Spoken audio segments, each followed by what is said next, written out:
Hi, and welcome to the Inner Athlete Training Podcast. I'm your host, James Jankiewicz, and tonight we have a very, very special guest, Mr. Tim Larkin of Target Focus Training. Tim, thanks so much for joining us. Thanks so much for having me. Tim, the topic tonight we're going to talk about is vast, and we're going to talk about, in large part, about violence, about your curriculum, what you teach, why it's important, what it means, and all that kind of stuff. But before that, I just want to take the floor for a minute and give a little bit of my background. My fight story, I guess, my martial arts story, and bring that up to where you and I intersected, because I think that would just give some perspective on his whole thing. Because I think I speak for a lot of people when I tell my story, right? I started martial arts when I was pretty young, probably around 14 or 15. And it was, I was going because what I saw in the movies and what I saw on TV, it's like you just wanted to learn how to fight. It was very almost instinctual. And much to my dismay, I found out, again, I was young, but I found out what I was learning didn't feel like, or certainly look like, the kind of stuff that I thought I wanted to learn. And back in the recesses of your mind, you're kind of just like, well, I just want to know what to do if the proverbial crap hits a proverbial fan, right? So, and thus began my journey. Then I started taking all sorts of different martial arts. But I remember there was one weird crystallized moment for me, and it must have been about 16 years old. And I saw First Blood in the theaters. And that was the beginning of the Rambo franchise. And it compelled me. It compelled me in a way I didn't think it would as a 16-year-old boy, and compelled me enough to get the book and want to read the book. And the book was written by a guy named David Morrell, who was a university professor. And he was seeing a lot of soldiers, university students go off to war and come back, and they just weren't the same, and he wanted to be part of the conversation. So he wrote this novel about this character named Rambo. And I remember one part in the book particularly just really jumped out at me. And I remember it was a scene where Sheriff Teasel, who was played by Brian Dennehy in the film, had Rambo up against the hood of the patrol car, and his hands were on the patrol car. And now, they didn't say this in the movie, but this is what Rambo thought in the book. The sheriff's telling him, you better behave, you're going downtown, just threatening him in all sorts of ways. And Rambo looked at him and he thought in his head, and I'm paraphrasing, but he said something to the effect of, you dumb hick, you have no idea that in 10 seconds I could break your leg into two places and crush your Adam's apple into sauce. Yeah. I remember, where do I learn that? Right? Like that, I remember that sparked. And it's like, what martial arts strip mall place is going to teach me that? Right. And it's like that's where it all started. And then it just went into one martial arts after another martial art, and, studying like really great stuff. And like, you have a martial arts thorough background too, wide variety of different disciplines. And, all the great things that come with it, the timing, the discipline, the athleticism, like there's nothing bad. Right. But it still wasn't addressing the initial questions that I had. Right. And like when I was studying Aikido, for example, they had this move called the Riminagi, right? Which is a 20-year move. Like, you keep practicing it for 20 years and you'll get it. It's like, and you always have this feeling like, well, I want to know what to do when I walk out the door, right? And it just wasn't being addressed. It wasn't being addressed in Aikido, Aiki Jiu-Jitsu, Shotogan Karate, regular karate, Gracie Jiu-Jitsu, which was all the rage in the 90s with all the grappling and going to the ground and all that kind of stuff. So what finally happened, probably like maybe 15, 20 years later, a mutual friend of you and I reached out to me, and he said, hey, we have this guy coming in from Las Vegas into New York City to give us a workshop. This was 2 blocks and 1 week away from the events of 9/11, September of 2001. And their whole position was like, well, first we want to hire you to film it because we just want to capture it. We hear he's really good. And we don't have a background in martial arts. You do. We would just like to get your perspective on it too. Is he like a martial arts snake oil salesman? Like, we just want to know your perspective on it, right? And I will tell you this, I don't know if I ever shared this with you, but I remember within the first 10 minutes of watching you present that's what I was looking for. It just like everything synthesized. And I was like, this is what I've spent the last 20 years looking for. And I knew it within a very short period of time. It was a combination of the material you were presenting and the style in which you were presenting it. You weren't over dramatizing it. You were unapologetic about talking about violence, and that's the thing that really, really, like, I felt like I was being talked to about this topic for the first time in an authentic way. And that began, our relationship. And then we worked together for the better part of the decade after that, Yeah. making a lot of content. And I was traveling with you guys quite a bit. I remember we made a 17-hour DVD series about how to survive the most crucial 5 seconds of your life, which is a mathematical, you got to watch 17 hours to understand 5 seconds, but you do, in some respects. In three different seminars you filmed, those 3 different seminars that you combined. Right. On the East Coast, West Coast, and in the Midwest. Yeah. So, but anyway, so then I was already teaching self-defense before we crossed paths. And then your content just really helped fill in all the gaps that I felt I was missing in what I was teaching. And I was down in the Wall Street area, as and I was able to, expose them to this information. A lot of them then went on to, train with you in your more advanced classes. And so this went on for a while. And now, this is a good decade after, and I'm still teaching. I have this brand called Inner Athlete Training. And there are a lot of people who've asked me about you in the past, and I always thought I'd need to reach out to him. So I want to reintroduce you to the people on my distribution list that and then introduce you to the people who don't know you. And I want to just really break ground and have this discussion with, who I call the person who taught me a lot of what I teach in these classes now. So that said, welcome aboard and thank you for being here. Hey, thanks a lot. It's interesting. I think that story. I think the story, but I had the similar situation. Like when you saw me present the first time I was exposed to this, the early version of it. It was within 10 minutes. I was everything I saw, what I heard. I was like, where has this been? This is exactly what I wanted. And I think it's because we weren't doing it in a gratuitous way. We weren't doing it in a thuggish way. It was being able, nobody wants to be criminal. And yet the problem is that's why most people dismiss the idea of talking about violence or studying violence or doing anything, because they've equated violence with criminality.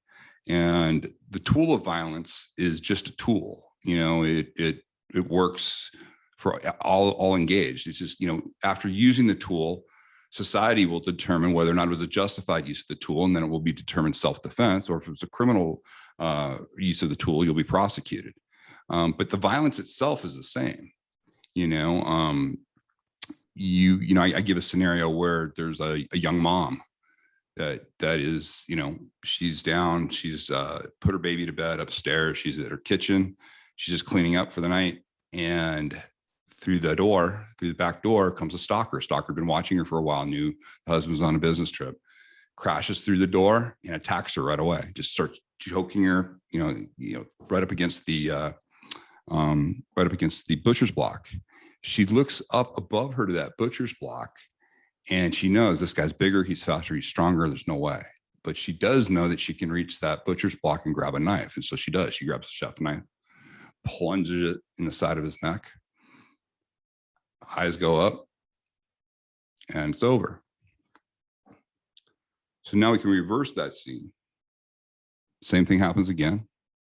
Guy comes crashing through the door. He has her, he's choking her. She's flailing, she can't get to him. She realizes he's bigger, he's faster, stronger, but she tries to scratch him. And she does. She digs her claws all the way down the guy's face. This enrages him. And he sees that same butcher's block. He grabs that same knife, plunges it inside of her neck, her eyes roll up, and it's over. In one case, we would say that person needs to be protected to the full extent of the law. She was fighting for her life. She grabbed the knife and she used it in a justified manner. Therefore, it should be self-defense, and she should face no prosecution whatsoever. The other case is completely heinous. That individual should face the full effect of the law for what he did. He should be probably, if it had a death penalty case, or if death penalty was approved in that county, he probably should get the death penalty.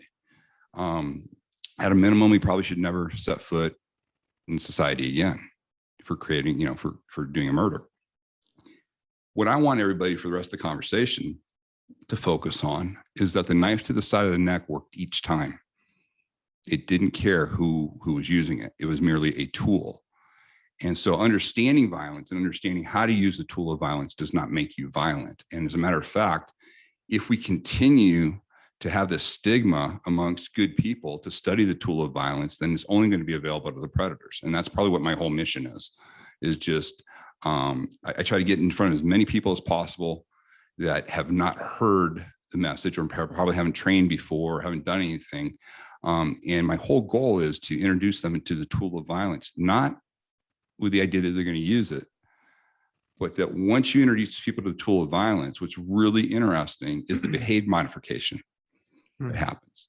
I remember I think you reached out to me one time from just watching the video. I think you were editing some of the videos and something happened on a subway, and you didn't end up having to do anything, but you just content that you saw that you hadn't actually practiced resonated with you, and you recognized the situation. And that to me is huge. When people can understand concepts, principles, and methods, and they can see things happening long before it ever gets to the point to where they're physically in danger, and they can get themselves out of there. That's probably the greatest gift I could ever give anybody.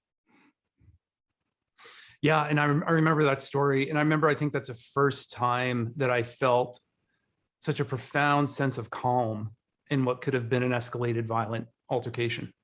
I've been in violent altercations before, and I know the adrenaline dump, one situation with a gun, and I know where it goes. And yeah, just it was maybe a month or so into working with you, and I felt a calm that I just never felt before, in that kind of situation, and that it even changed in my dreams, to be honest. I remember, and I think a lot of people might experience this too. I remember having violent dreams where you'd get shot, you'd get stabbed. I remember a year after working with you, that changed.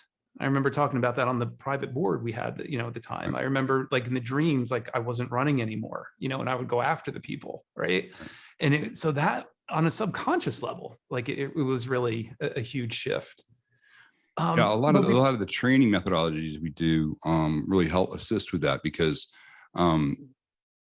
we train in a slower velocity, but we do make kinetic touch. We touch on the body, we push through, and so you're getting a lot of kinesthetic feedback, which produces those dreams on a pretty big part of most clients that I have. I mean, if I have 60 clients, I would say probably well more than half of them will report having dreams.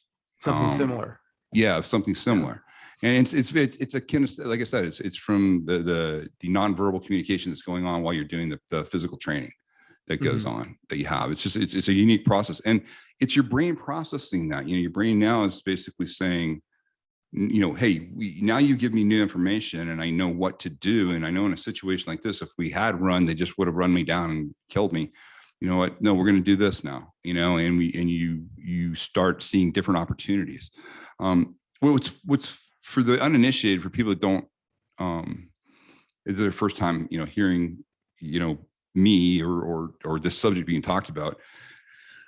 It can really be brought down to one very simple thing that you just need to understand. You just need to understand injury to the human body.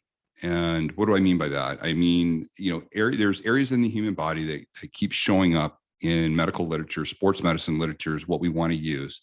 And, James obviously is very familiar with this. And the reason we use sports medicine injury as our database is because those injuries are caused by humans colliding with humans and humans colliding with the ground. And those are forces you and I can replicate. And the same areas of the human body keep showing up time and time again. You're probably familiar with some of them. Obviously, the big three in self-defense are eyes, throat, and groin. But there's approximately 73 on our target list, and some of those are bilateral targets. So it gives you about 120, 130 options to put an injury on somebody that would create enough trauma in the human body. These areas that we're talking about are capable of creating enough trauma in the human body to trigger something called a spinal reflex. And you've had it happen to you before. If you've ever touched a hot surface, your hand comes flying off. There's no interaction with your brain to move the hand. That is a stimulus that, as you were getting burnt, a stimulus went up your spine. And before it could get to the brain to inform it, another stimulus said, hey, trauma's too great, sends down another message to that limb and says, pull it off. And it happens before you even recognize that you burnt your finger. If you step on a sharp object, your foot automatically comes up, to do that. What we want to do when you're protecting yourself is make sure that if I train one of my clients to be able to use their body, basically their brain and their body, and teach them how to use the tools of their body to injure somebody, I want to make sure that I give them areas of the human body that are going to get them the biggest result. And so that's why we train in these areas. And it's really interesting. I think the one thing that hit me, I can't believe I'm going to quote Peter Drucker, because, you think, oh my God, what do you get from business management? Brilliant man, don't get me wrong. But he really emphasized kind of how I look at training people for violence and the rest of the industry, where we're at. He defines effectiveness as doing the right things. And then he defines efficiency as doing the right things the right way.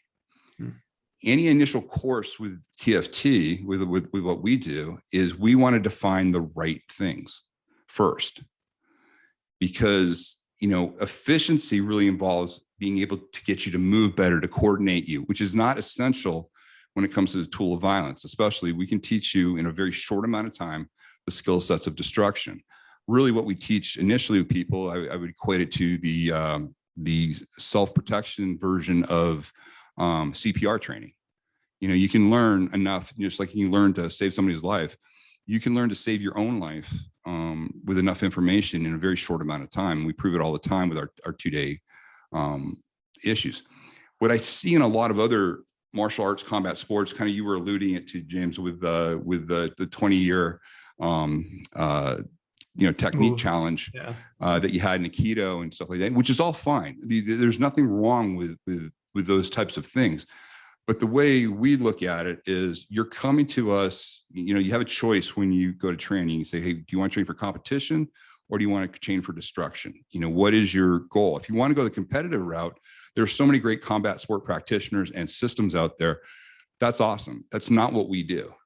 What we do is we use the skill sets of destruction. Skill sets of destruction are very simple to understand. They're very simple to execute. The hardest thing is wrapping your head around, when would it ever be appropriate for me ever to use that information as a sane, socialized human being. And what I do is I try to put it in a context that makes it not only palatable, but accessible to people who formerly felt they probably could never protect themselves. So we're sort of like right in the middle of where I want to go with this. Could we backtrack just a little bit and talk about your Sorry background? about that, man. Yeah, no, that's okay. That's okay. It goes where it goes. But let's hold that thought right there, and let's sort of like backtrack a little bit into how you got involved in this, because you've been in this game since forever. Yeah, military brat. I grew up in the military. My father was a Navy officer, so I lived all over. Basically raised by Marines on each base. They were kind of our coaches for baseball and soccer and wrestling and karate, judo, anything that was happening at the base rec center. It was usually young Marines teaching us, because most of our dads were deployed and gone and stuff like that. So any of the Marines that were home were there. So I got introduced to combat sports really early. My grandfather got me into combat sports. I was very comfortable and moving around too.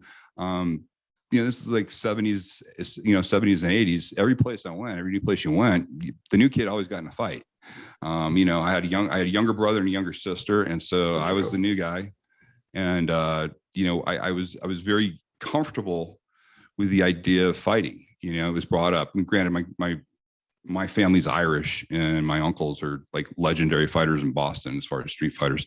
And, so I grew up, with that mentality. As I went around the country, I realized, not everybody's raised this way. I had to understand, okay, I shouldn't have hit him first. I guess I should wait until there was more talking here. In this part of the South, we don't just hit people right away. but it was very useful to me as a young kid. And I really liked the martial arts. When I got kind of same thing, I got into formal martial arts. Boxing, judo, and wrestling were all taught on base. And I did that a lot. But I caught the martial arts bug, and I trained Tung Sudo, Taekwondo. I got multi-level black belts in those. Continued with my judo and did that. And just really loved it. I was a great martial artist, and I loved martial arts. It wasn't until the problem that was a disconnect that I kept seeing though was when I'd see real violence, and I get to see it. I remember being a 6-year-old kid. My uncle was taking me around. He had just got a haircut at the barbershop, it's total guy's barbershop. I mean, it was great, the whole thing where I'm coming out with him, I'm a little 6-year-old. He sees sitting on his new Cadillac, he sees 2 guys leaning up against the Cadillac, 2 young punks, and sure enough, my uncle's just dressed to the T's. He wasn't a gangster or anything, but he was, he's a hardcore dude. And he tells the one kid, he goes, "Hey, you're on my car."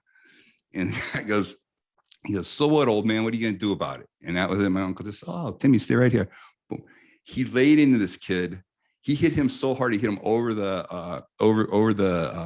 freaking Hood.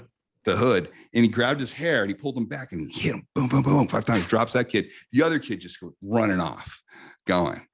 And he opens the door, he puts me in the back. We get in the car and he starts the car, drives off, and he leans over and he goes, "Hey, don't tell your mother about this." So, I mean, I thought that was normal stuff, when you did that. And I thought, hey, that guy was rude. He deserved it. You're lucky Uncle Fred didn't hit you more, Right.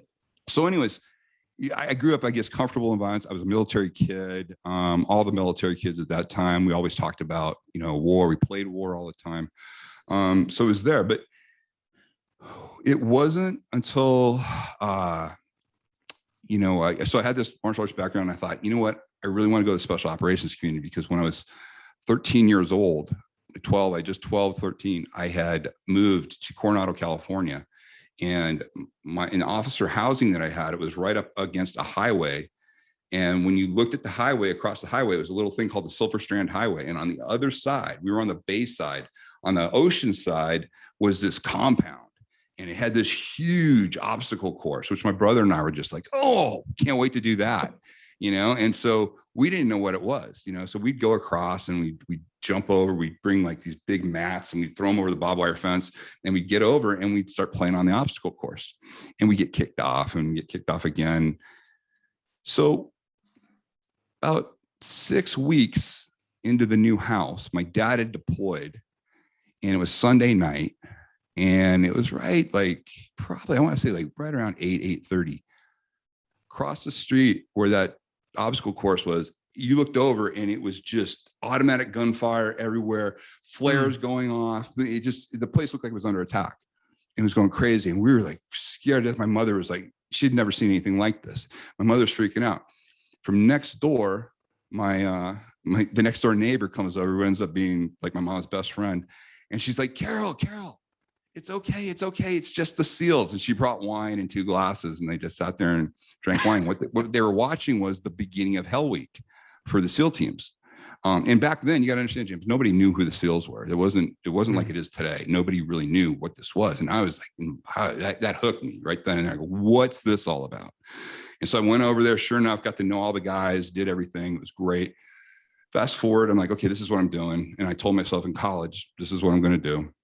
So I go through the whole thing. I go through college, I go through USC. I'm a ROTC midshipman. I'm unstoppable. I know everything about SEAL training. I know how to train for it. I know how to do the cold water. I know how to keep yourself uncomfortable. I knew how they, sleep deprive us. I knew all those things. I had all my tactics down. I go through training. There was 2 slots available for an officer. 2,500 guys made the cut. So this guy had to choose from 2,500 guys. And I was one of the people that he chose. I ended up flying out to DC and sitting outside of his office just to tell him that I'd never quit. That's how motivated I was to get in here. So I get in and I kill it. We win Hell Week. My teams are just my guys are all squared away.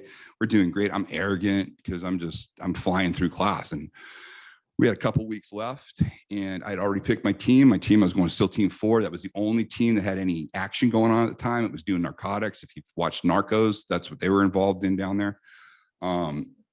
So I was just rubbing it in everybody's face. I had a no big deal dive, and I go to dive that day, and I end up blowing my eardrums. And when I not uncommon in that culture, right? In that training? No. It's there. The problem was I had small eustachian tubes. I ripped. These are pre-digital, medical records. So they give you in the Navy. They gave me all my medical records that I had to turn in over to when they were going through the qualifications. And so I ripped everything out about my ears. I had tubes 7 times when I was a kid, really small eustachian tubes. I had all sorts of ear problems, coming in. There's no way I ever should have applied for the SEAL teams, but I pull all that out, right? And they take me in. Well, sure enough, chickens came home to roost. And right before graduation, I blew my ears. And that was the first time. And I'd been hurt. I'd been knocked down. I had to gut through stuff. I went through pain.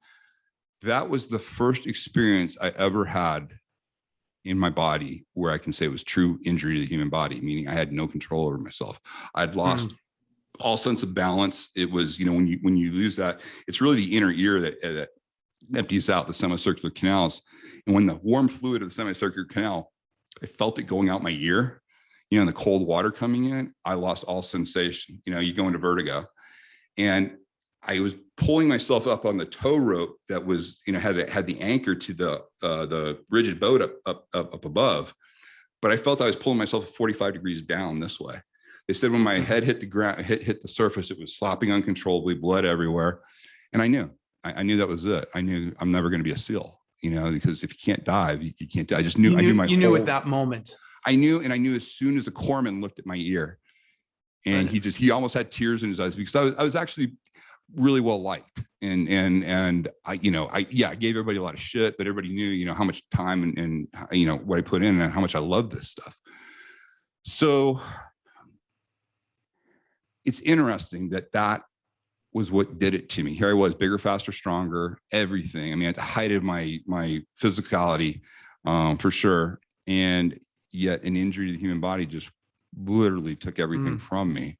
And I thought my whole life was over at that point because I really I had no plan B. There was no plan B. I didn't want to do anything else. They liked me, meaning the community liked me, and all the senior officers, they thought I was a good guy. And so what they did was they offered me a spot in special warfare as a special warfare intelligence officer. They sent me to Dam Neck to be trained. Dam Neck has an intelligence school out there. I was trained up to be intel, but really where you learn special operations intel is you learn on site and you learn with people. And I was on a new command that I never should have been part of. And here I was, a junior guy on this senior command. And the wall had just come down. And the guys that I was in, two of my senior guys that were there, guys that are bigger than, senior than me, both of them had been SEAL Team 6 guys. Both of them had been on the Grenada raid and also lots of other black ops type stuff. So they're combat proven guys, a lot of ex-Vietnam guys there. The admiral was assembling all of these people because he knew tactics were going to have to change now that the Soviets weren't our main focus anymore. So what was interesting was I earned, because I would brief people on the intel side of things and they liked the way I briefed. They liked how I put information out, how it was all geared towards spec ops. It wasn't geared towards like the rest of the Navy. I really did a good job of doing that. During those days, the Soviets were still fighting the Afghanis. And so I would go to DIA and I'd get classified briefings on what the Spetsnaz was up to.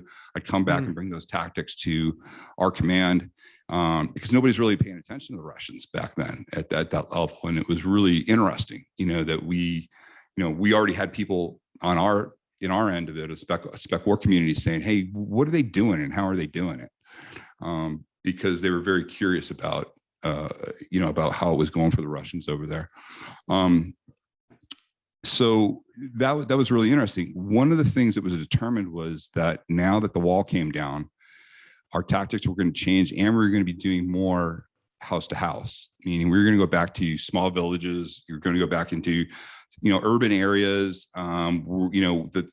If you're going to have things like Bosnia breaking up, and they predicted that, before it even happened. If you can have Bosnia Herzegovina, you can have the whole Baltics going. That's, urban areas. We haven't fought really urban areas in a long time. We're not, we've always been trying to gear towards the big red machine, and now we're going to be going back to, blood nations, basically, like tribes and blood. That was it. You can have blood feuds and you can have tribal feuds around the world. And that's exactly what erupted. Therefore, they said we have to get back, and we have to have better hand-to-hand, hand-to-weapon tactics. And so things were changing. So one of the things they did was they put together this group, and they figured, hey, let's bring in everybody we can from the self-defense martial arts world and see if there's anything out there that we can start training the kids, in buds, and then in advanced training, all the SEALs, start getting them back into this mode again. And it was great. And they asked me to be part of it, which was really cool, because I didn't have a trident. I had no combat experience, but they knew I was a really dedicated martial artist. They knew I was athletic. I think for the older guys, it was nice to have a young guy like me around as a, basically a meat puppet. And, and they did that. So we had some of the top martial artists of the world coming in, trying to train, but just didn't work. I mean, the parameters that we had were basically that a guy was 60 days in country. So if he was 60 days in country, we knew he was at least, mildly dehydrated. His athletic prowess probably was at a low end. Sleep is all over the place, so he's probably sleep deprived. And then as far as nutritional, you can assume that he's probably not eating on a regular basis. So he's not used to it. So all he has is basically his body weight and any kit that he's carrying. And most of the martial arts people and combat sport people that are out there, there's some good people too, just couldn't really handle the transition into kit and, how to train somebody that's loaded out and all that kind of stuff. So I get a call, because I had pretty good relationships. As an intel guy, you interact with everybody. You interact with all the other agencies. And as the intel guy for Spec War, Spec War Command, which is the command, it was the highest command in the SEAL teams. I had some buddies in the DEA that we exchanged with all the time. And I get a call one day, and the call is, hey, are you guys still doing that punchy kicky shit? And they thought it was hilarious, because back then it's really kind of pre-UFC too. People just denigrated hand-to-hand combat. They thought if you needed hand-to-hand combat, you must have really screwed up. They didn't understand the value of training the brain and the body, and then everything else is outward. Once you have your weapon system, your human weapon system, then it's easy to add things to it. You never feel like you're without something. And that's kind of what we brought with a new program. But what was interesting was I get this call, and he goes, listen, we just trained with this guy. We can't stand him. He's a real asshole. He goes, but you get along good with assholes. He goes, you might want to check him out. And this guy had a great sense of humor. And I wasn't sure if he was screwing with me, because when he told me where this guy had a little studio, it literally was 2 blocks away from my apartment in Pacific Beach. And we had been flying people in from all over the world, literally, to evaluate. And you're going to tell me there's some dude, a couple blocks away from my shitty apartment in PB. That's the guy. So sure enough, I walked by. I go, okay, I'll check it out. I walk by, and the first time I'm there, it's not even open. And it's this dingy, like no mats or anything. It's like 900 square foot studio. And I was just about, I go, he's screwing with me. But I see a little trifold that's taped up on the wall with some information about the system and the guy. I read, oh shit, this guy's a Vietnam vet, and I go, oh, no, he's a Vietnam vet. He's 173rd Charlie Company.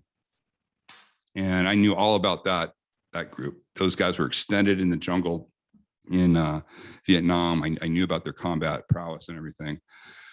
And I said, okay, I'm going to make a chance. I'm going to give this guy a chance. I'm going to come back. And so I came back. And when I came back, a class was going on. I walked in, and I probably had the same kind of feeling you had. One of the first things I saw a kid, just shin kick a guy to the groin. He comes out, he comb grabs the hair, and out of nowhere comes a rubber knife, and it goes right up under his neck.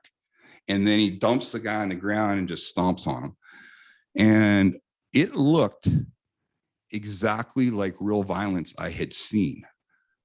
I mean, it was that smooth. And yet these guys were in gis and they were just doing natural body movement coming in, and they were just synergistically putting weapons in. They weren't trying to force the weapon in. The weapon would just be synergistically used, but they understood how to put somebody down. And I knew each strike that they were doing, I just knew that would do real damage.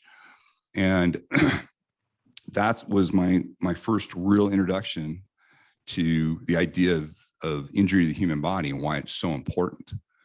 And when the instructor did come out, he was very low key. He was he was about 145 pounds, probably about he's probably about 5'6", and was wearing an Aloha shirt and some cutoff jeans.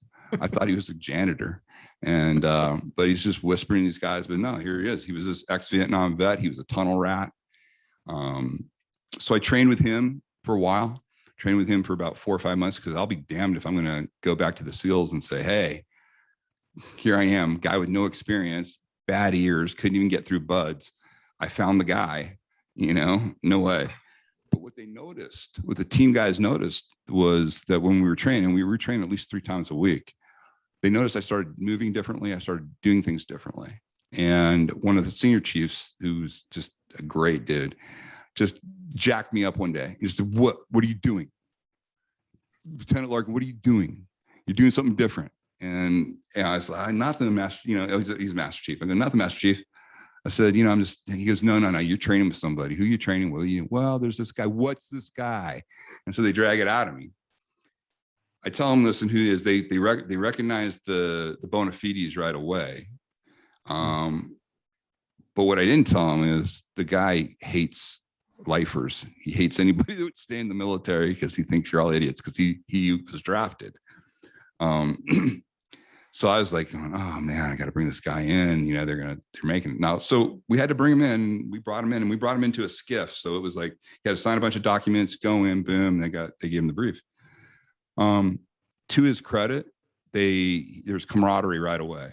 These guys, these Vietnam SEALs, right away went, they started talking, and you could see right away Jerry was at ease. He was just like, oh, okay, these guys are good dudes. He goes, they get it, they understand this. They knew all about 173rd Charlie and all that stuff.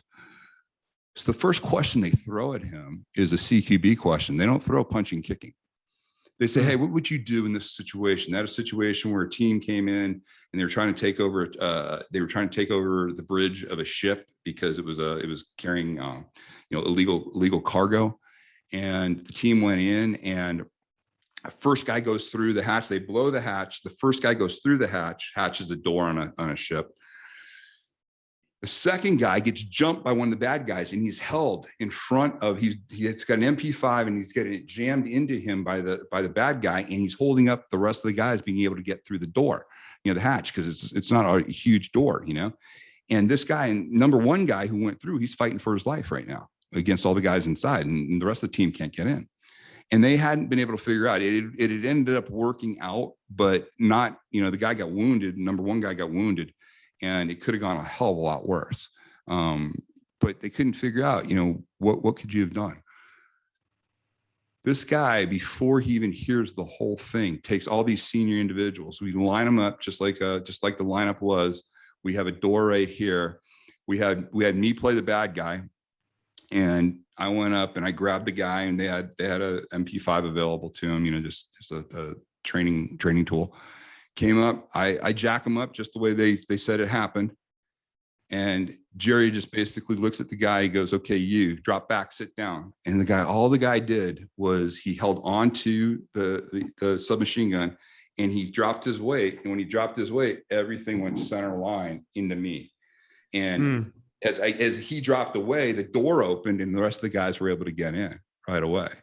And what they were so impressed with was not only did it clear the doorway, but the movement that guy did brought the barrel of the weapon center line, so that as he did in the drop back, all he had to do is pull the trigger and just stitch the guy right up.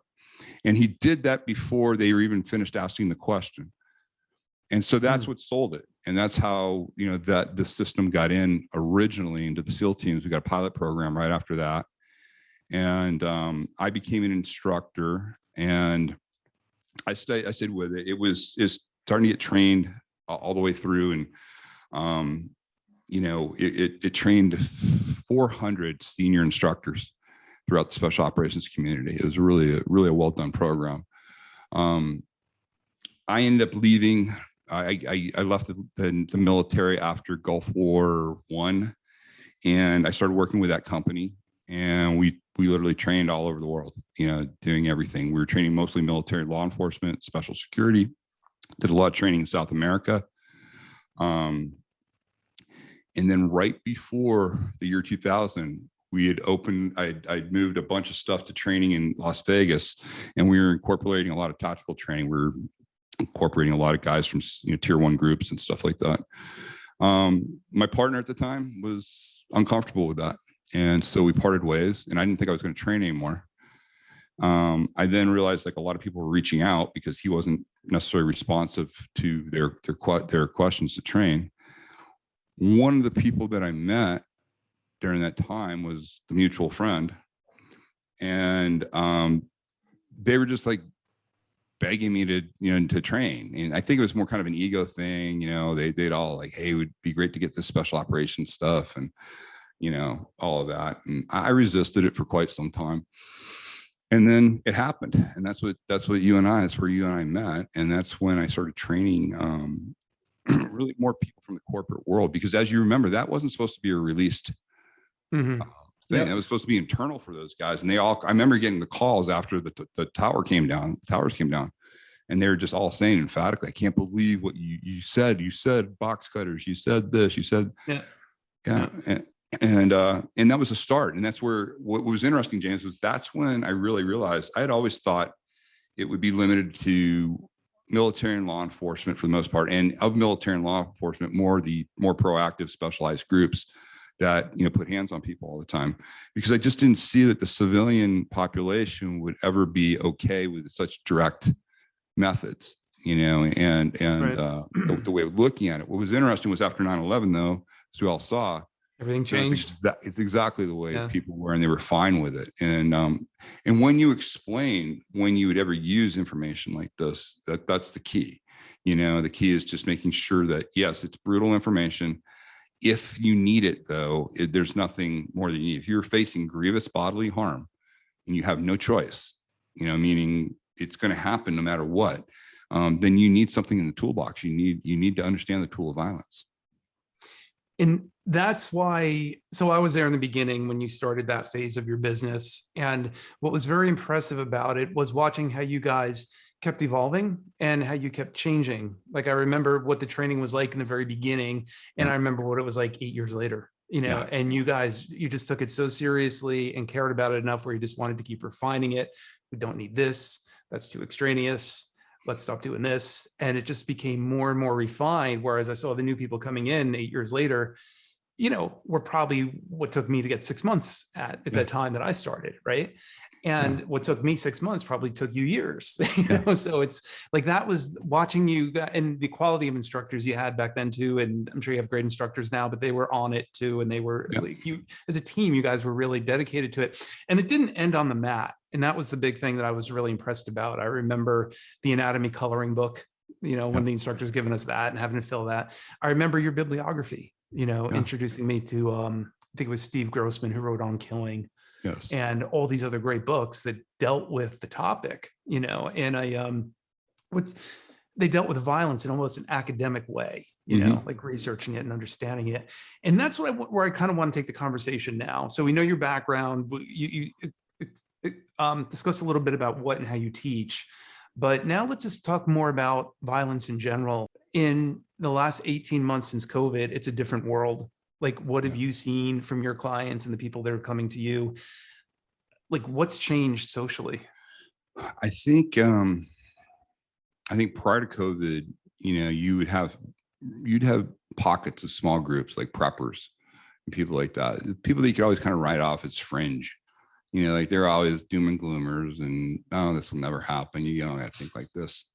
And then you had some incredible things happen. I have a very good friend. I think you know who it is. He lived on the Upper East Side, beautiful penthouse apartment. When I had gone to do his podcast, He had just experienced I think New York had a blackout for a couple of days, a day and a half. So, and it really shook him up. He was like, man, I really realized, hey, I'm up here and, I was really uncomfortable, and I'm going to see if maybe the building will let me get my own generator or something like that. We had that conversation. So then I didn't see him for a while, and I get a call during COVID when everything's going on and everything's the protests are in the street, all the actions happening in New York with the way de Blasio was handling it all, especially the Upper East Side. It's a very nice place. All of a sudden was inundated with some really just dangerous, shady people. Yep. And so he calls me up and he goes, hey, listen, I need a new security layer. I got to find out, how for my I got a really big yard and I got to take care of, build a big yard. I go, hey, bud, you're in the penthouse. What are you talking about? He goes, oh, no, I'm in Connecticut. He moved to Connecticut, sold his place right away. And moved here. I have friends that were living in Venice, beautiful places, Venice, California, beautiful places. Venice had a whole rebirth and it just went right back in. They bought in Idaho and moved to Idaho. I've had many people just up and move because they saw the degradation of their city go so fast, lack of police response, things that were just unthinkable, things that were allowed to happen. And I think it really shell shocked a lot of people. So I was telling you before the podcast, we had 11 million new gun owners come on scene since COVID, not in the last year, since COVID came on, and a big majority of those 11 million are single Black women. So people, the fear level and people, seeing the potentiality for violence, people realize, seeing, and listening to a 911 call from a woman with kids in her car where a mob is surrounding her car and they're saying, we're sorry, ma'am, we can't respond. We can't send anybody. And this is on a highway that was taken over by a group. And this woman, is in fear for her life, to run over people. And she's got her little kids in the car and they're pounding on her car. And she calls for help and she's told, nope, nobody's coming. This is stuff that, it's like a Hollywood, dystopian movie. And yet it happened in many parts of the US, enough to where people are asking questions. I just got out of a very high-end event last week, some really smart people. Usually this event is super positive. These people are planning for an 8-year, 8-year downside, basically. And they're prepping for in case of, they're losing electricity. I'm talking people worth hundreds of millions, a couple of billionaires in this group. This is not, some crazy, prepper who lives up in the Ozarks. Right. They're strategically buying properties. They're making sure they have properties that have well water, sustainable growth, their own power sources, their own, basically feed. And these are not people that 2-3 years ago would be doing stuff like this. Right. For my stuff, people have never been more concerned about the idea of understanding violence and understanding when they would ever have to use it. How do they know? How can they navigate it? And it's interesting. I've never seen such profound changes in people. The people I trained just last week, we trained about 200 of these guys that were attending this event. Usually they're really jovial people and they're there. And sometimes, they're talking too much and I have to really slow the group down. These guys got it right away. I mean, granted, Tony told them to do that. But he made the choice that, hey, listen, guys, this is real information. You're going to need it. And these guys were the most serious people I think I've trained, definitely from that particular group. From a civilian group, right? I mean, civilian, and they're high-end civilians. They're high-end, high net worth, successful people. So usually they're all about, hey, I'm the guy type thing. Not now. They all saw the potentiality for violence, and and people are planning accordingly. So I think probably what's great is the message of hope for people is, hey, listen, these are actually fairly easy concepts to understand. There's lots of great information out there on how to understand it. I have something that I think is probably more streamlined than most. That people can look at. I have some good books out there that I'm sure, James will put out probably later for you guys to check out. But the subject, it's time to look at the subject and it's time to ask yourself some uncomfortable questions. My family, you know, It's, I was going to say too, it's funny about violence, right? Because it's something that we've always expressed through movies and yes, TV shows and that kind of thing, but we never ever had an honest discussion about it unless you lived in a disenfranchised neighborhood and you grew up with it, right? It right. was a different reality to you, but for the majority of people, it was just something like I just even know in my Wall Street community, I've had people like, why would I ever take a class like that? Yeah. And it's just like that just blows me away that but now it's different. I can tell Oh, you, yeah. even within my group, it's like the tone is completely different. Yeah. But it And just it's, we just weren't honest about it to begin with. And I'm glad that yeah. I'm not glad that the Well, situation is what it is, but at least we're talking honestly about it now for the first time. one of people's greatest fears is being dominated by a bigger, faster, stronger threat. Right. It's a base inherent fear that we have. And if you don't, it's kind of probably like I would equate it to the fact that if you don't swim, then every time you're walking by your neighbor's pool or anything like that, there's kind of a nervous regard for the fact that I got to stay away from the deep end. I got to be careful going in, or anytime you're around a body of water. Whereas if you know how to swim, you don't have to be the greatest swimmer in the world, but if you can dog paddle and save your life, you're fine. You don't have to think about it. You can actually, go on there. Same thing with violence. If you understand the subject and you study it and you see how people use the tool and how predators use the tool and how you can create a life that minimizes the chance of violence ever coming in your life just by making better decisions. It really gives you a nice strategy, because I really tell people all the time is, the punching and the kicking and all that, it's important. Don't get me wrong. And you need to know where to do it on somebody, should you ever need it. But really, once you take care of that portion of it, it ends up being about 10% of your self-protection strategy. Your self-protection strategy really is, how do you operate day in, day out? Do you really know human nature? I mean, that's the most important thing. If I've geared people towards information more and more, it is understanding human nature. There's a great book. Robert Greene did a book like he does with all of his books, but he did it on human nature. And it's probably one of the best books I could recommend somebody, because this is what it's all about right now. It's recognizing how humans do things. If you read like the 48 Laws of Power, or you read Machiavelli's The Prince or anything like that, you see how people manipulate you and how they use those tools against you. It's all happening in front of our eyes right now.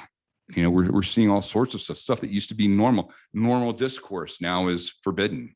People are getting, and this isn't, it goes on all sides.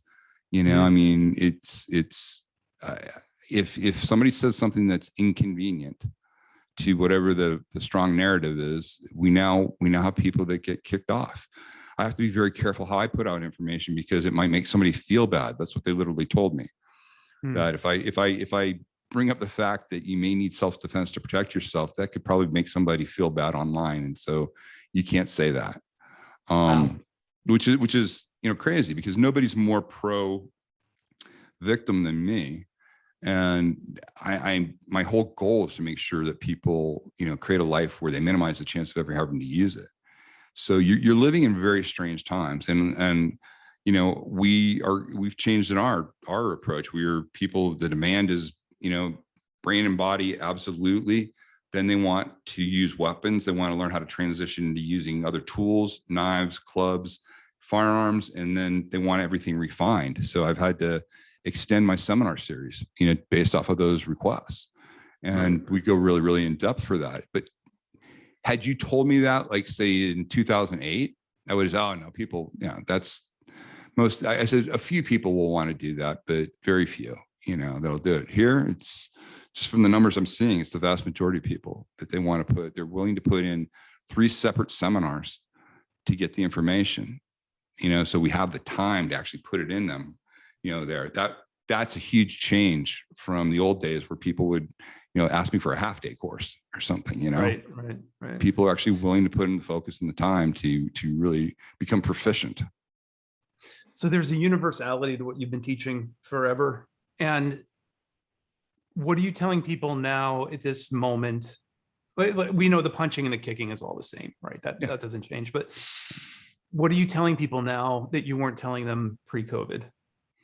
in terms of counseling them and coaching them through the self-defense process?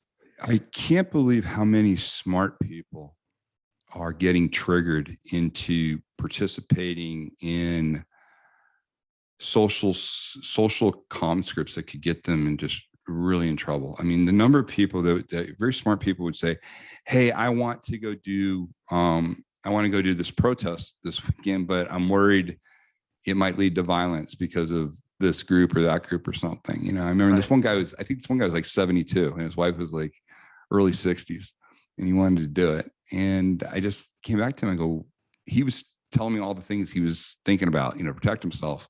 And I was like, how about not go? You know, and I get it. Don't get me wrong. Listen, we as free thinking citizens, yes, we can support our causes. We can do all of those things.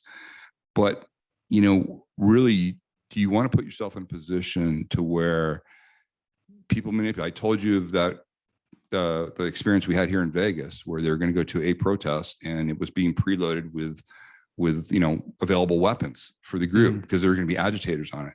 There's just not a lot of, there's not a lot of fair play going on out here right now. There aren't a lot of innocent actors out here, you know, and the innocent actors that are out there are being taken advantage of oftentimes.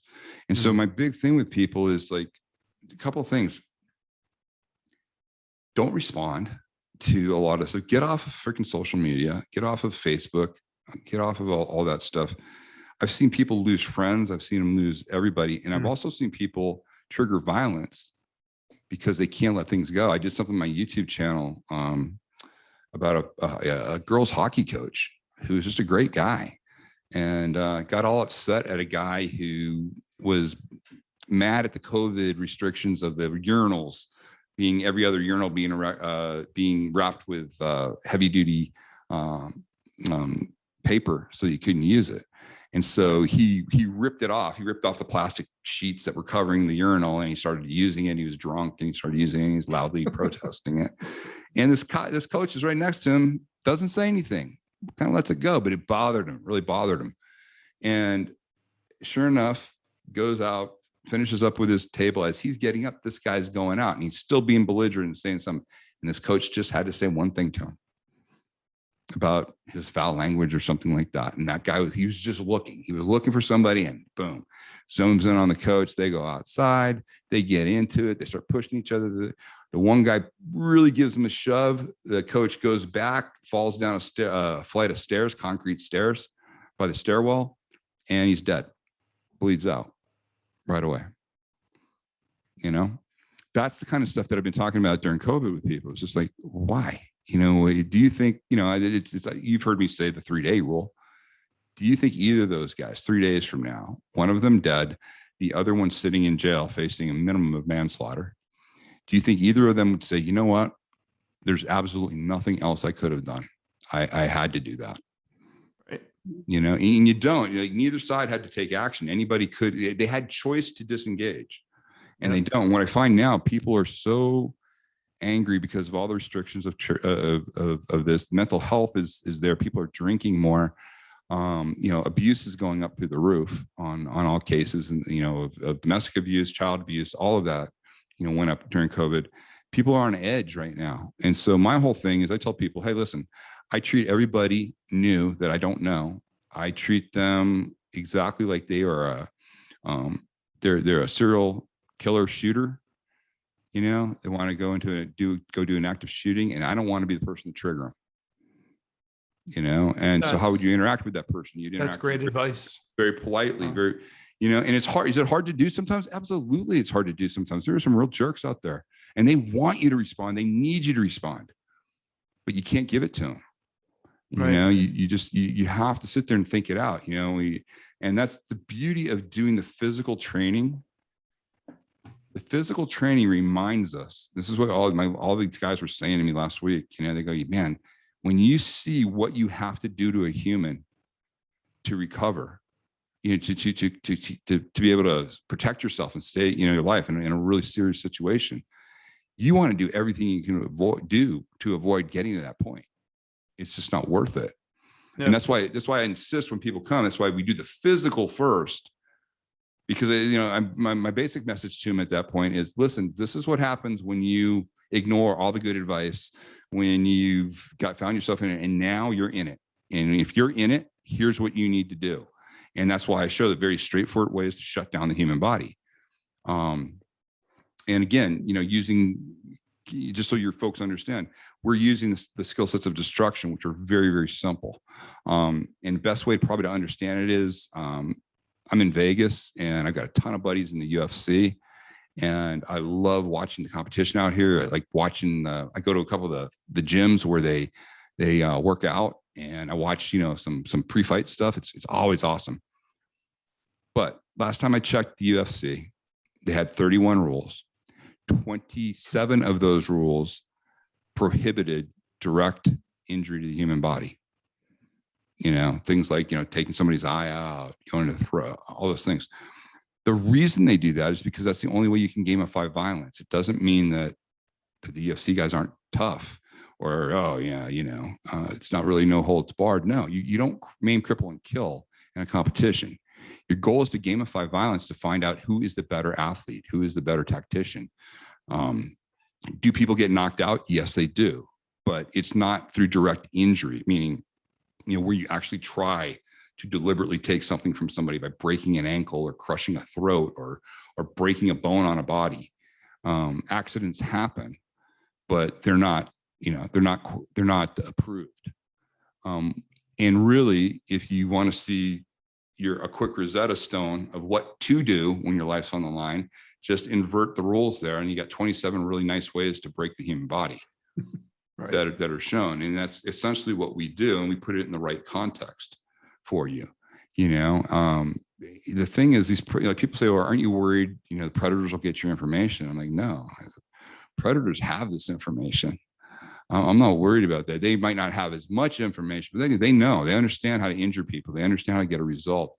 They don't need my training. The people that need my training are the people that are listening to this podcast right now, the good people that are out there that think somehow, by learning this, it would make you violent. And it doesn't. It's the exact opposite. The people I know that are more highly trained and justify lethal force are probably the calmest people you'd ever meet. And they just love life. They have a great time. And, the whole idea is why they've studied violence. They understand it, but until they need it, they're going to enjoy their life. And that's a really cool thing. You will not violate your moral code. You can't turn somebody into a cold stone killer. You can give people options, though. You can teach them, we teach everything about the human body. We teach what the trauma is. So, you have an informed decision. I know if I strike him in this particular position, there's a much greater chance that I'm going to do high cervical damage here. And if the threat does not warrant it, I will not do that. And that's the beauty of learning this. It's it's very simple. It's straightforward. It gives you a great feedback loop. Training methodology of it is really great. It's a cooperative training method with your folks. But what it does is it goes into what you're talking about, James, is how do you operate in this world? How do you make those better decisions? How do you interact with other human beings? And I would tell you the main thing that you want to do is if you're having a situation where you're having somebody yelling and screaming at you at first, you want to humanize yourself again by saying, hey, listen, I'm sorry. Hey, my name's Tim. Because oftentimes they're not even looking at you. They don't see you as a human. And, those skill sets, you're still allowed to use them because you're not facing grievous bodily harm. The person's not threatening you physically. They're just yelling at you. And you can kind of diffuse things by reminding them that you're a human and that you come back. It's weird when that triggers in somebody's brain. Yep. And to realize that, especially if you don't know that person, you're dealing with some sort of issue they had that has nothing to do with you at all. Nothing to do with you. You're absolutely right. Yeah. And that's the weird part. You're just intersecting with this person's life at a really bad time. Yeah. Possibly to your detriment if you don't play it well. Absolutely. Yeah. And the more you can be compassionate that way. I don't mean being compassionate like you're being weak, but when you get the idea, when you just disengage yourself and go, this has nothing to do with me. This guy's just looking for somebody to give him a response. And, as long as you get your your loved ones out of the way and stuff like that. I totally understand if there's a threat that way, you got to be very careful. Right. But most of these things, especially when I read the police reports, there's always 2 to 3 opportunities where prior to it getting to where it went, you could have disengaged. Now, you may have disengaged with a hurt ego, but you disengage. It's just not worth it. The only time any of the information that I would show anybody, the physical information and the injury information and how to do that to another human being, the only time that would ever be justified is when you're devoid of choice. And it's at the level that if you had access to a firearm, you would feel justified emptying that firearm into the threats. Right. And so very few things rise to that level. And so it's really interesting. And when you just put it down simply to choice, meaning, do I have a choice right now? Well, the choice is always not to use violence. The choice is for me to get the hell out of here. The choice is for me to say you're sorry or whatever, just diffuse the situation with the person. But your big quote was always, and I'll let you say it, violence is rarely the answer, but yeah, and everybody loves it. So the quote goes, violence is rarely the answer. And when I stop right there, everybody's happy because they love that. They go, yep, you're right. You're right.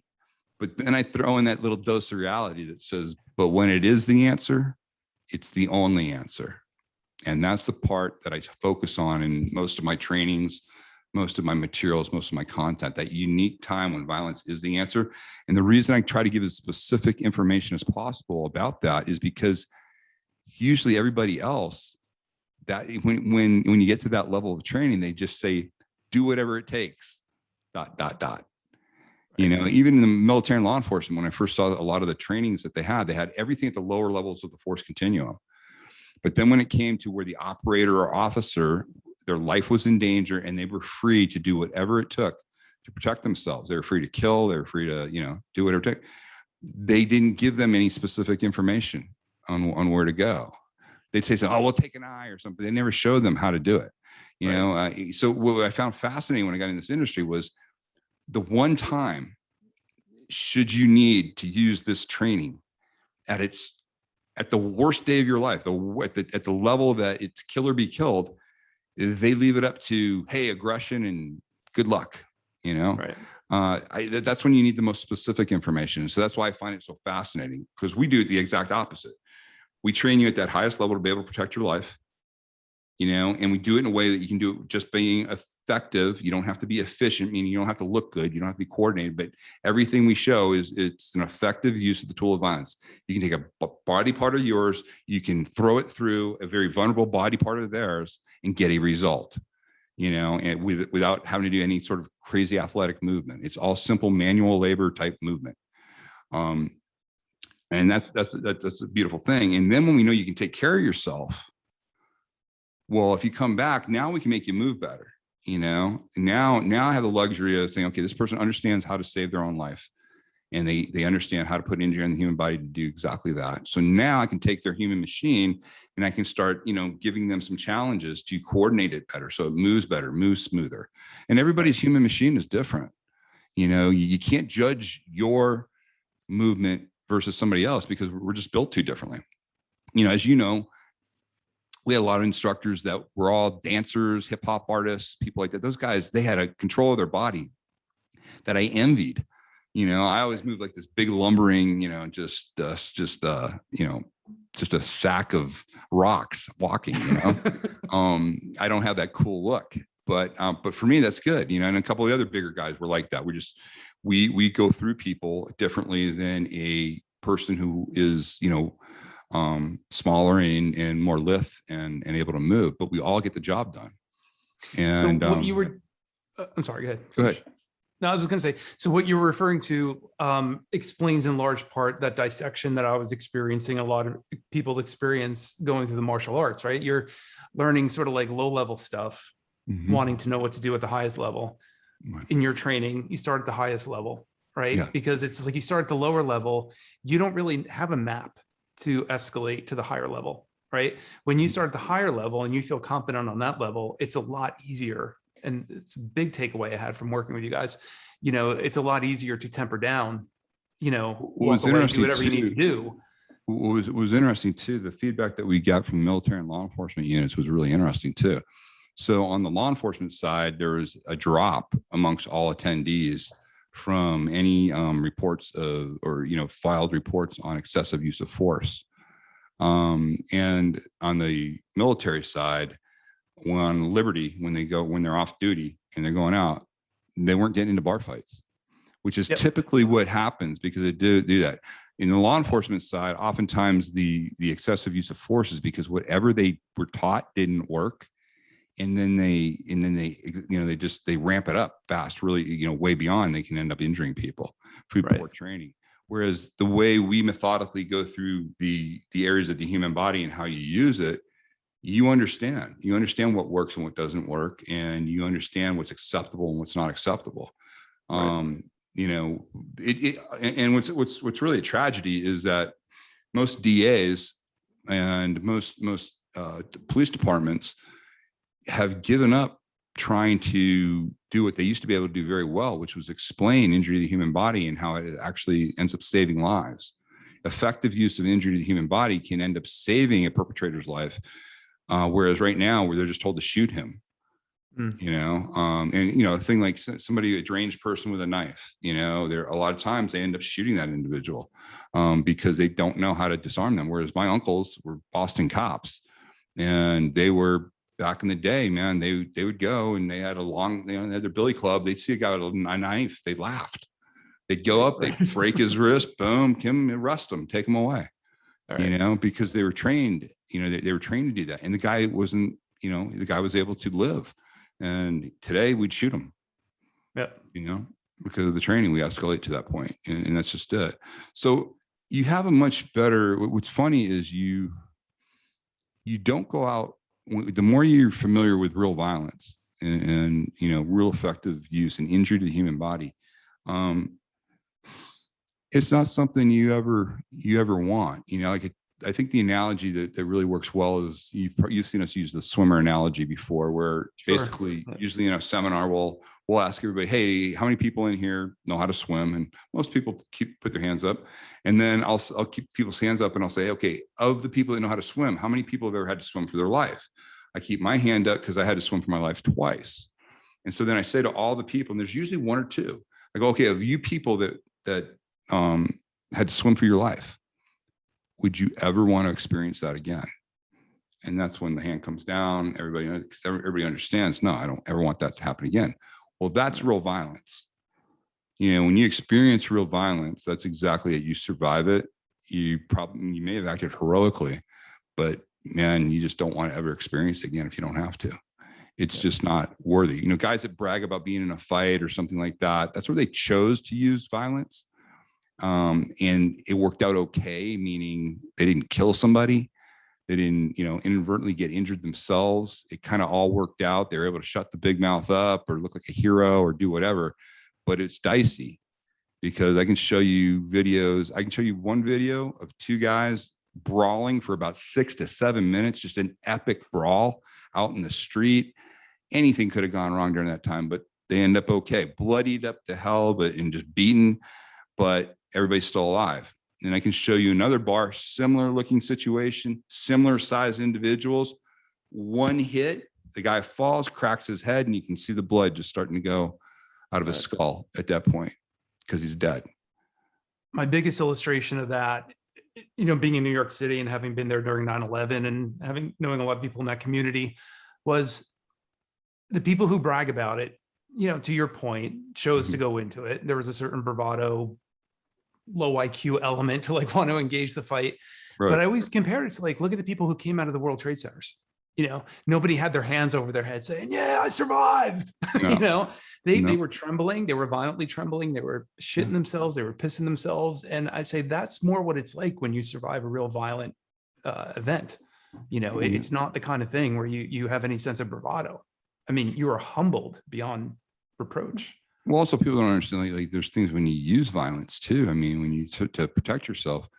Luckily, my uncles told me early on, and my grandfather, about the after effects, meaning, you know, you can get in a fight and then after, your body can start shaking, and you can start feeling like, you almost feel like you want to throw up and stuff. It's that nervous energy that comes after it. And you feel like you're being a coward or a weak or something like that. And no, it's the body's response.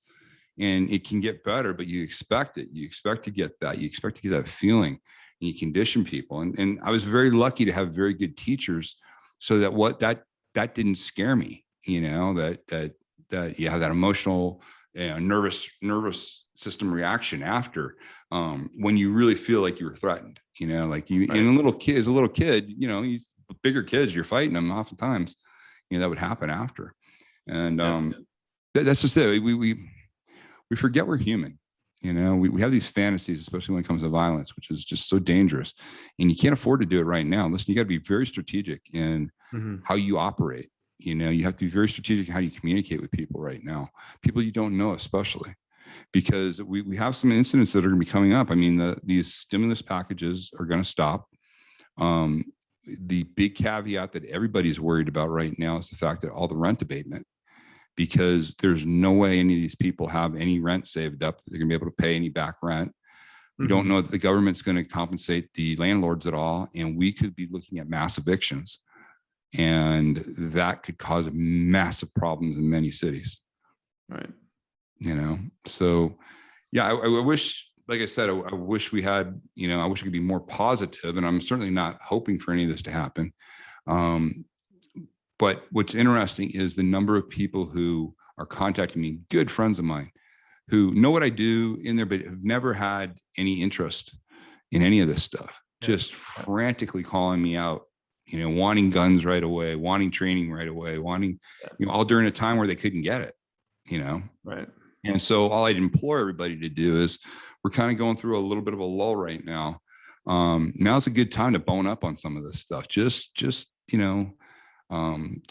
out a couple of good relevant books, learn on the subject a little bit, start thinking about your surroundings and how you interact with people. You don't have to obsess about it. It doesn't have to become your life, but we are in a time where you do need to start making some brain real estate to start really thinking about this stuff, because who knows what the future holds at this point. Yeah, some very smart people, like I said, there's some incredibly smart people taking some, what most people would think very extreme measures because of what they think is coming up. So boning up on, violence and, how to protect yourself and how to make better decisions for self-defense strategy. That's just very prudent right now. And it's not about a lifestyle. It's not about changing, you're not going to become a prepper. You're not going to do any of these things, but you can be smart about things. You can have a couple of things, in a, stored away in case of, and practicing how to talk to unpleasant people when you run into them. It's actually fun. Yeah. It's a good skill set, but again, you don't want it to get to the punching and the kicking and the knives and the guns and all that kind of stuff. People are just too quick to go there right now. And if you give them a reason, they will. And the idea is all our clients, James, all our clients, they have way more to lose than those people do. That's the other thing, you guys, so you have to have that high threshold. You have to have that devoid of choice. And if you follow that threshold, it's a very, very good indicator that you will be in the right, on the legal side of things. It's not always a guarantee. There are some anomalies, but when you keep such a high threshold like that, it's going to be very hard for the other side to prove anything else. One of the, and I'll wrap it up with this because you've been very generous with your time and I really appreciate it. But the one quote that I remember from a rather campy film starring Patrick Swayze called Roadhouse, but I do remember there was one line from it that always penetrated me when the character Kelly Lynch, who played the nurse, like asked him, "Do you ever win a fight?" And he looks her like stone cold in the eyes and he said, "Nobody ever wins a fight." And I understood that, because it's like once you've crossed that barrier and you're swinging and now you're fighting for your life, you've lost. You haven't leveraged all the skills of reason and rationality and compassion and everything that precedes that moment that you were talking about. So no, nobody ever wins it. Everybody comes out feeling crappy about it. No, that's a great point, man. So, but Tim, thank you so much for your time. I really appreciate it. How can people find you?